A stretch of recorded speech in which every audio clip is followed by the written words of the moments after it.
अगर भगवान खुद आपके दरवाजे पर आ जाएं और आप उन्हें पहचान ही न पाएं, तो क्या होगा? आज मैं आपको कोई चमत्कारों से भरी कहानी नहीं, बल्कि एक सच्ची कहानी सुनाने वाला हूं। एक ऐसे इंसान की कहानी जिसके पास भगवान को देने के लिए कुछ नहीं था, फिर भी उसने दे दिया। वृंदावन से काफी दूर एक साधारण सा गांव था, न बहुत बड़ा न बहुत छोटा। उसी गांव में रहता था करीब 40 साल का एक आदमी, माधव। अब माधव कोई साधु नहीं था, नहीं ऐसा भक्त जिसके गले में माला हो। वो बस एक आम इंसान था। दिन में मजदूरी करता, शाम को थका हुआ घर लौटता। उसके घर में कोई बड़ा मंदिर नहीं था, बस दीवार पर श्री कृष्ण की एक पुरानी तस्वीर थी जिसका रंग फीका पड़ चुका था। हर रात सोने से पहले माधव उस तस्वीर के सामने 2 मिनट जरूर रुकता। न मंत्र, न शंख, न घंटी, बस इतना कहता, राधे राधे श्याम, आज का दिन कट गया, और फिर चुपचाप सो जाता। यही थी उसकी भक्ति, दिखावे की नहीं, आदत की। फिर धीरे धीरे गांव की हालत बिगड़ने लगी। काम कम हो गया, मजदूरी मिलने लगी, फिर रुक गई। माधव ने पहले एक वक्त खाना छोड़ा, फिर दूसरा। भूख कोई अचानक नहीं आई, वो धीरे धीरे शरीर में उतर रही थी।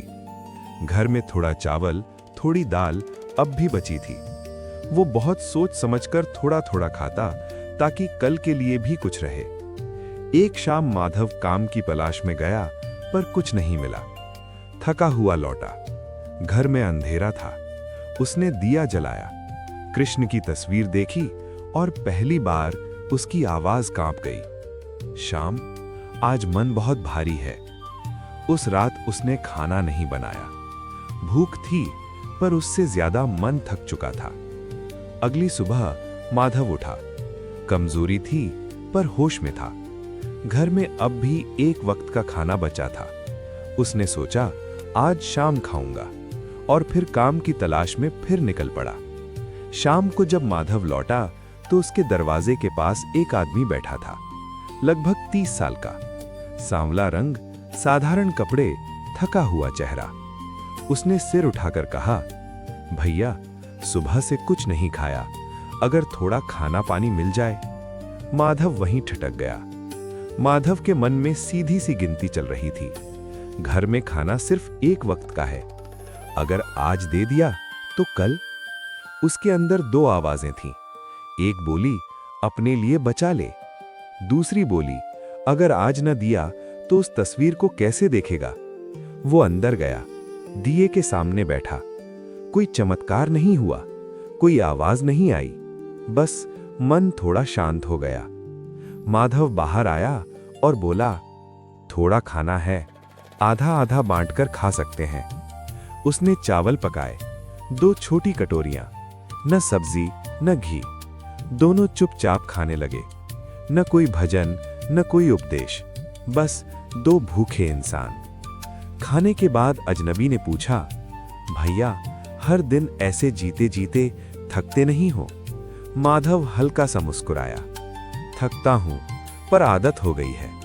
फिर अपने आप बोल पड़ा, रात को कृष्ण से 2 बात कर लेता हूं तो नींद आ जाती है। अजनबी चुप रहा, ध्यान से सुनता रहा। जाते जाते अजनबी ने कहा, आप जैसे लोग भगवान को मंदिरों में नहीं, दिल में रखते हैं। माधव ने कहा, पता नहीं भगवान कहाँ है, पर दिल में हो तो बोझ हल्का लगता है। अजनबी चला गया। अगली सुबह माधव उठा।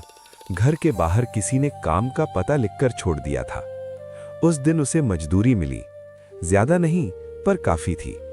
उस रात माधव ने दिए के सामने बस इतना कहा, श्याम, आज तू बहुत चुपचाप काम कर गया।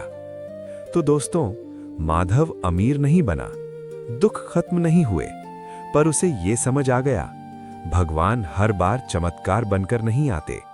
कभी कभी वो हमें इतनी ताकत दे देते हैं कि हम कठिन समय में भी सही फैसला कर सकें।